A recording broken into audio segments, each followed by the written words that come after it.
मैं आप सबका नाम लेता था। तालियां बजा दीजिए आप सबके शानदार उपस्थिति के लिए।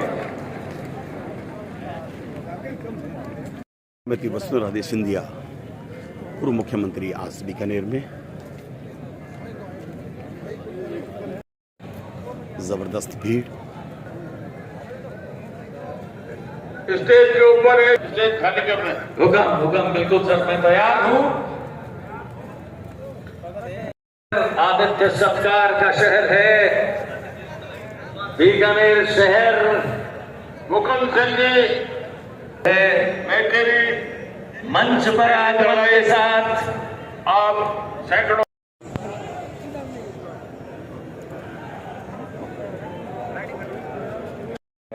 दुष्यंत सिंह जी पधार चुके हैं, मैडम भी पधार ही गई हैं।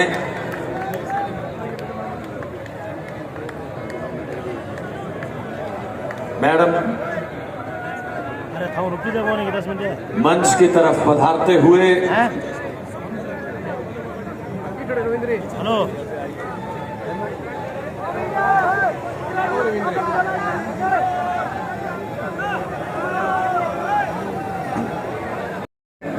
जनमानस का ये सैलाब फूलों की पंखुड़ियों के माध्यम से स्वागत करता हुआ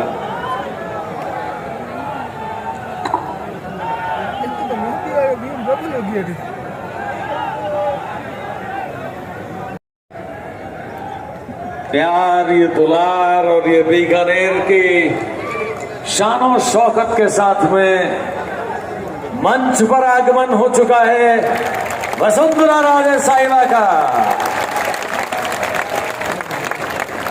वो पल जिसका हम सब बड़ी बेसब्री से इंतजार कर रहे थे, इसी पल का हम सब बड़ी बेसब्री से इंतजार कर रहे थे और आपके पधारने से सबके चेहरे खिले हैं, इंतजार कर रहे थे बड़ी बेसब्री से आप सभी का।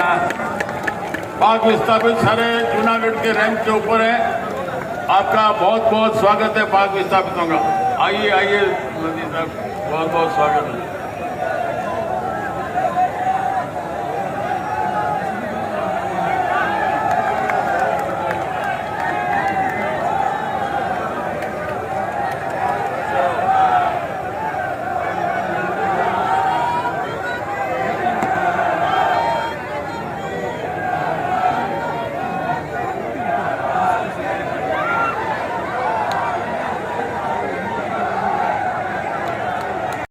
सामने मेरे ये बैठे हुए हैं, पहले सब लोगों का वो अभिवादन करूं, सब लोगों से मिल लूं, फिर स्टेज से नीचे उतर के बैठे थे, तो उसके तो बहुत टाइम है।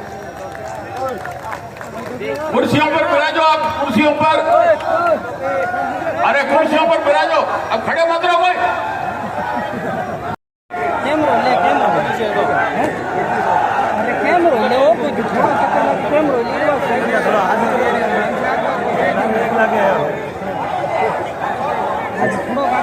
श्री महावीर जी राका साहब से मेरा निवेदन है कि वो भी माल्यार्पण से स्वागत करें। श्री पुजराज सिंह जी शास्त्री नगर आप भी पधारे। श्री जीवन जी गोदारा एडिशनल एसपी रिटायर्ड आप भी पधारे। श्री सत्यनारायण जी देवड़ा अध्यक्ष एससी मोर्चा आप भी पधारे और आप सभी माल्यार्पण के माध्यम से स्वागत करेंगे। श्री शिवलाल तेजी वाल्मीकि समाज राष्ट्रीय उपाध्यक्ष, श्री धीरेन्द्र सिंह भाटी बरसलपुर, श्री हाथी सिंह मौलाना, श्री सुरेश शर्मा एडवोकेट, श्री बच्चन सिंह शेखासर, श्री अजीत सिंह जी उप प्रधान सूर्यावास नागौर, श्री प्रेम सिंह सोलंकी, श्री ललित सिंह भाटी चित्तौड़, श्री नरेंद्र आर्य खाजूवाल, श्री शिवजी स्वामी डूंगरगढ़ पेड़ों वाले और श्री प्रभुजी सारस्वत लूणकरण सर। चाणक राधा देवी पूर्व प्रधान बीकानेर, श्री संत राम जी भोबरिया, ये माल्यार्पण का क्रम है। श्री महेश पेड़ीवाल पूर्व टी चेयरमैन श्री गंगानगर, श्री देवेंद्र सिंह 23 20 विजयनगर, श्री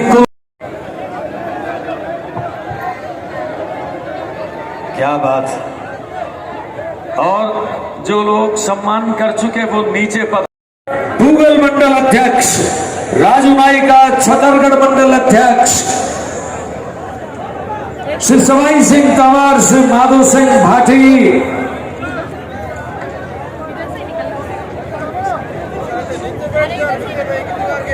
श्री फयाज हुसैन, श्री अशोक फौजी तरफ से कुछ लोग कर रहे हैं। ये आप ही के द्वारा किया गया स्वागत है। एक एक को मंच पर बुला करके स्वागत करवाना संभव नहीं था। हर व्यक्ति स्वागत करना चाहता है, सम्मान करना चाहता है, लेकिन ये स्वागत आप ही की तरफ से हो रहा है।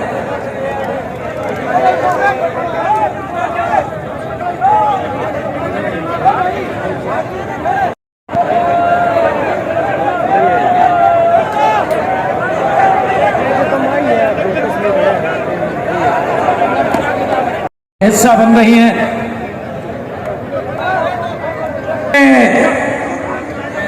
हमने मैडम से निवेदन किया था कि जनता आपको सुनना चाहती है। मैडम ने मना किया था कि नहीं, मैं नहीं बोलूंगी, लेकिन हमने मैडम से आग्रह किया कि जनता आपको सुनना चाहती है, तो मैडम के मना करने के बावजूद आप सबके आग्रह पर मैडम ने मेरा निवेदन स्वीकार किया। मैडम आपका बहुत बहुत धन्यवाद, मंच पर पधारे हैं। ज्यादा समय आपका लेने वाला नहीं हूं, अब बैठ जाओ 1 मिनट के लिए। नहीं छोड़ोगे? ये मेरी देवों को दर्शन करने का एक कार्यक्रम था। अभी पिछले कुछ ही दिनों में मैंने ये तय किया था कि दिवाली के पहले और 9 दुर्गा के बीच में मैं 9 देवियों के दर्शन करने की कोशिश करूंगी। सो उसी क्रम में आज करणी माता के दर्शन हुए, शाम को नागनाची माता के दर्शन हो जाएंगे। उसके पहले अर्बुदा देवी, अंबा माता, सुंदा माता, त्रिपुरा सुंदरी और पीताम्बरा पीठ, इन सब के दर्शन करते हुए ऐसी 6 माता को दर्शन करके आज शाम तक मैं बचे 2 जो जयपुर जाऊंगी तो शिला माता और शाकांबरी देवी के दर्शन करके 9 देवियों के आप सबके लिए इस समय के अंदर, इस पावन समय के अंदर आशीर्वाद लेने का काम करूंगी। यही करके मैंने इस यात्रा को अपने हाथ में लिया। आज हमारे मंच के ऊपर गंगानगर के हमारे एमपी साहब चूरू के, एक और एमपी साहब घूम तो रहे थे पर दिखे नहीं अभी, एक झालावाड़ के एमपी साहब, 3 और विश्वनाथ जी एक्स एमएलए अपने इधर आओ, संजीव इधर आ जाओ। सूरतगढ़ के, हाँ संजीव का तो आ गया, सूरतगढ़ के इधर आओ, राजेंद्र जी भादू और बाकी जी नीचे बैठ गए हैं मुझे लगता है, और साथ में सिद्धि भाई साहब भी थी यहाँ। इस सबको, परंतु सबसे बड़ी बात, देवता के दर्शन करने के लिए तो मैं आई थी, परंतु इतने सारे देवी देवता एक साथ मिल गए मुझे।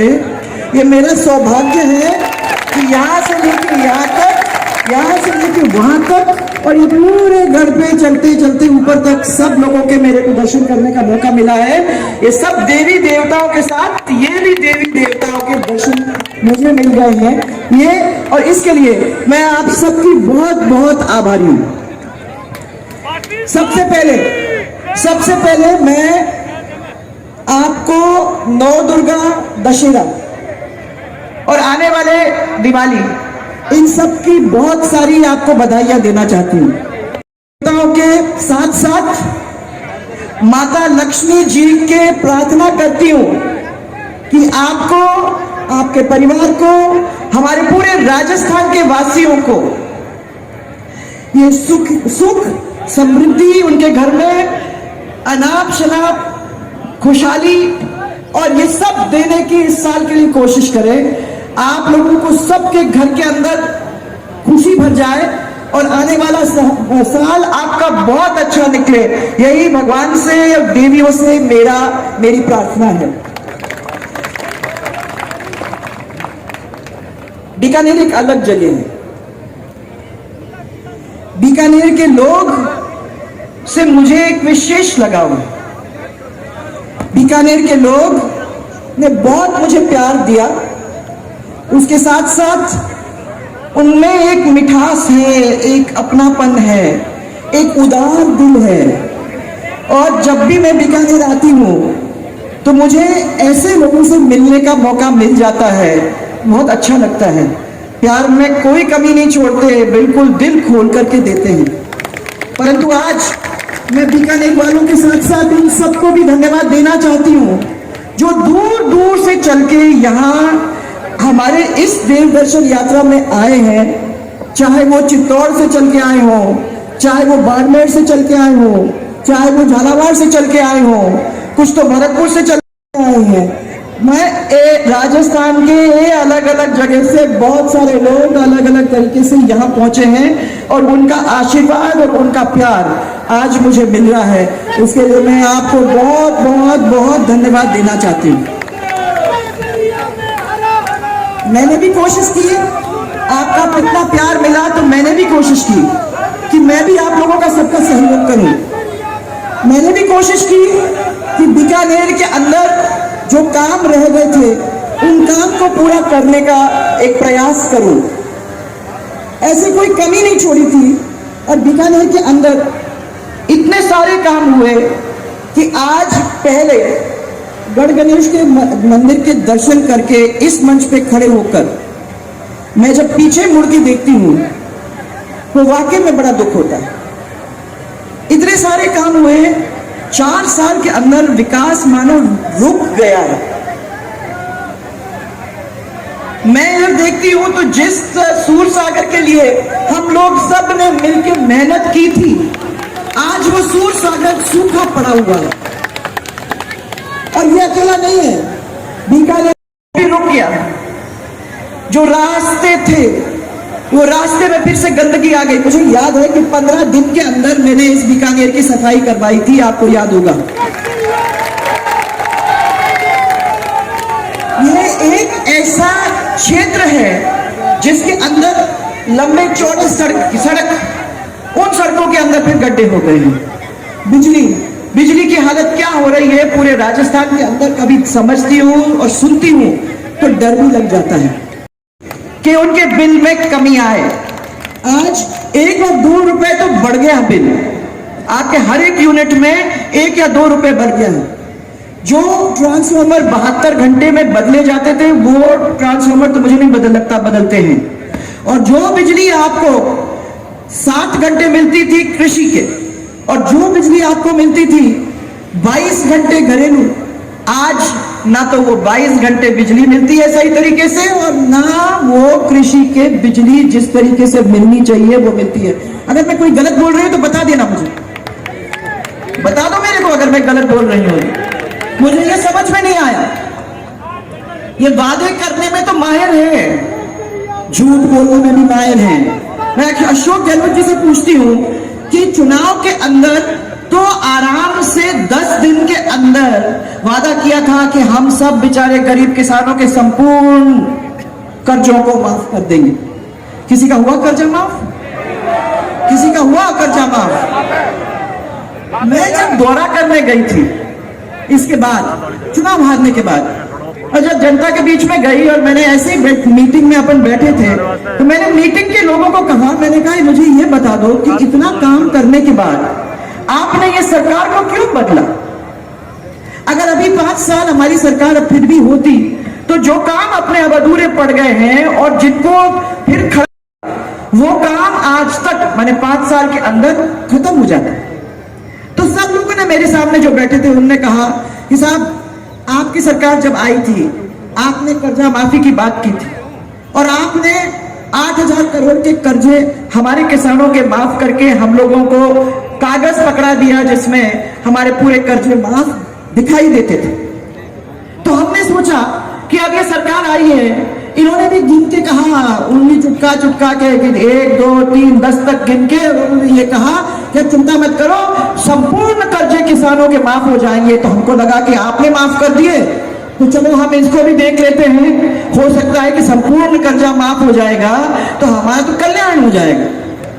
ये सोच करके उनके बातों में आके और वोट डाला, और आज पूरा विकास जब ठप हो गया है तो सबके सब पछता रहे, सबके सब पछता रहे। हर एक बजट के अंदर कुछ न कुछ वादा करके जाते हैं। अभी फिर वादा किया है कि आप चिंता मत करो, बिजली का हम लोग सबको, बिजली हम फिर से अच्छी तरह से सबको देने का काम करेंगे। मुझे मालूम है कि ये कुछ होने वाला नहीं है। पानी की समस्या में हम लोगों ने नहरों को, हम लोगों ने पानी की पाइपलाइंस को, इतने सारे काम को हम लोगों ने ठीक करने की कोशिश की थी।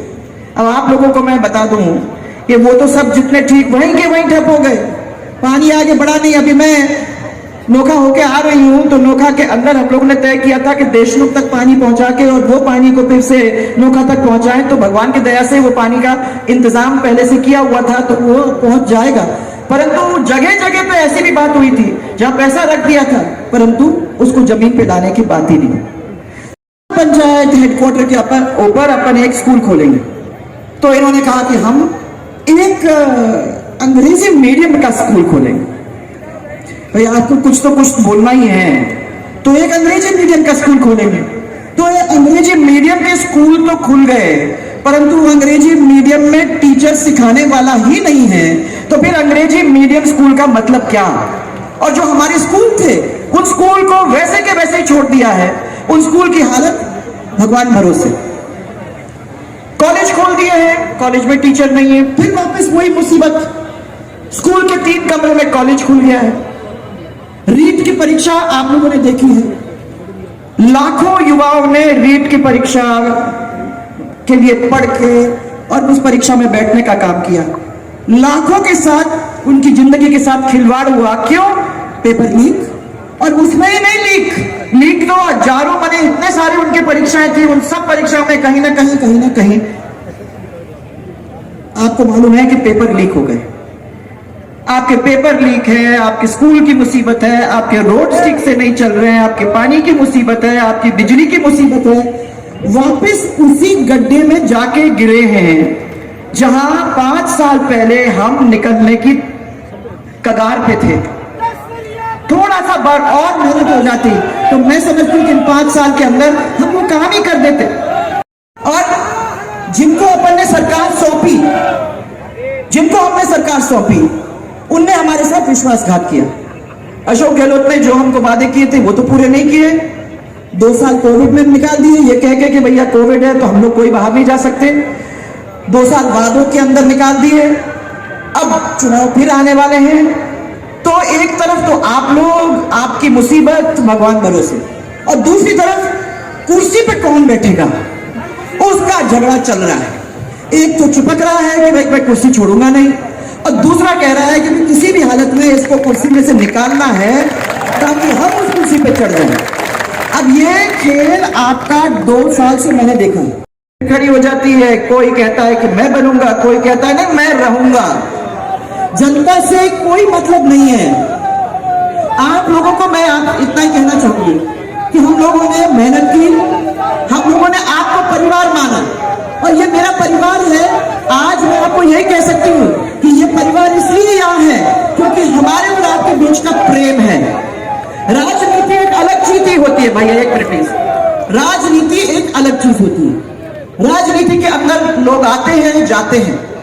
राजनीति के अंदर कभी कभी उठाव होता है, कभी कभी गिरावट भी होती है। राजनीति के अंदर आदमी को लगता है कि मैं अभी कुछ दिन तक रह सकता हूं, कभी लगता है कि मैं रह भी नहीं पाऊंगा। परंतु ये जो रिश्ता है, इस रिश्ते को कायम करना बहुत जरूरी है क्योंकि घृणा की राजनीति, नफरत की राजनीति, उस राजनीति की वजह से हमारा प्रदेश आगे बढ़ ही नहीं सकता है। जिस दिन हम प्रेम की राजनीति को लाएंगे, जिस दिन 36 के 36 कौम एक साथ चल पड़ेंगे, जिस दिन हम एक दूसरे को प्रेम की निगाह से देखेंगे, उस दिन आप देखोगे कि राजस्थान के अंदर बदलाव आएगा। राजनीतिज्ञ चाहते हैं कि आपके और हमारे बीच में झगड़ा रहे, वो चाहते हैं कि समाज से लड़े भिड़े, क्योंकि उसमें उनको मजा आता है, उसमें उनको वोट मिलते हैं। मेरा आप लोगों को सबसे कहना है कि वो समय आएगा, हमारे और आपके जिंदगी के अंदर मेहनत लिखा है। मैं कहती हूँ, मुझे लगता है कि आप लोग जो भी यहाँ बैठे हुए हो उनको भी आसानी से नहीं मिला है। हर काम के लिए हम सबको मिलकर मेहनत करने की जरूरत है।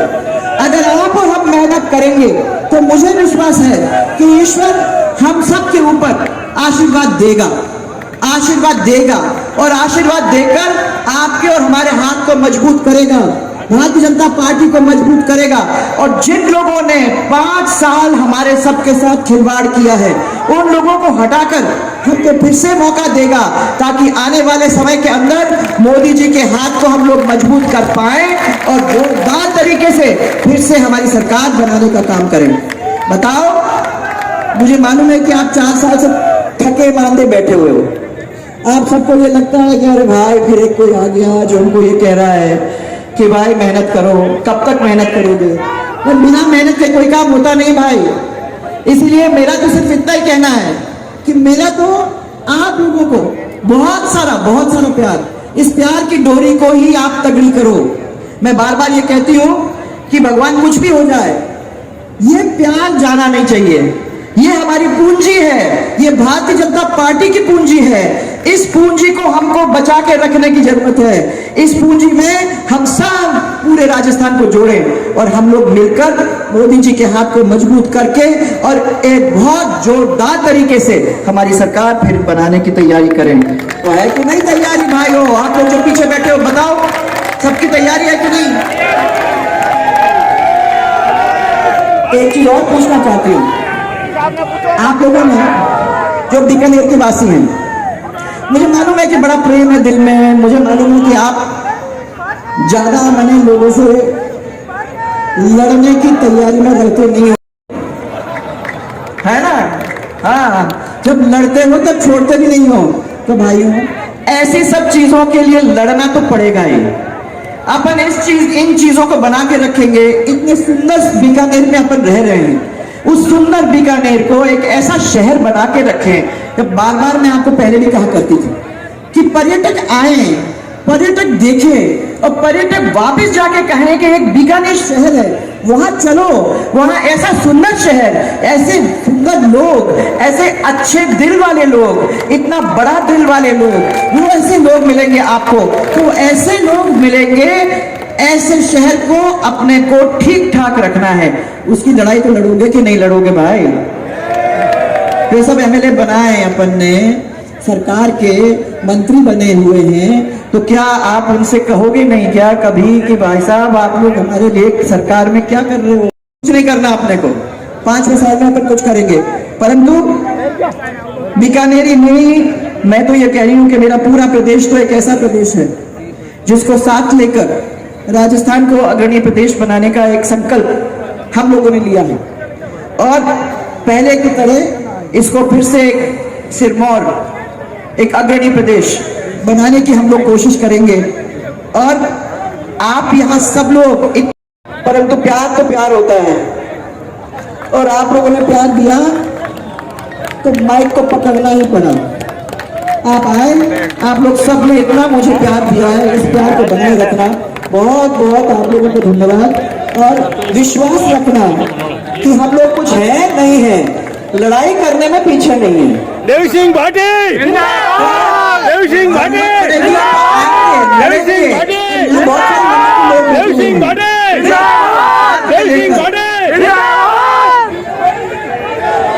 बहुत सारे मेरे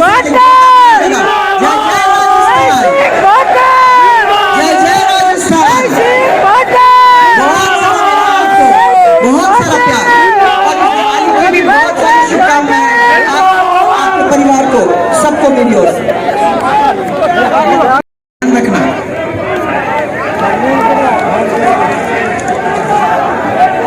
सुंदरा मैडम, आप बोलना नहीं चाहती थी, लेकिन लोग आपको सुनना चाहते थे। आपने हमारा आग्रह स्वीकार किया। अपने सहयोगी अजय सुनील शर्मा के साथ के कुमार आहूजा, बीकानेर बुलेटिन बीकानेर। मैं अपने सहयोगी अजय सुनील शर्मा के साथ के कुमार आहूजा, बीकानेर फ्रंटियर बीकानेर।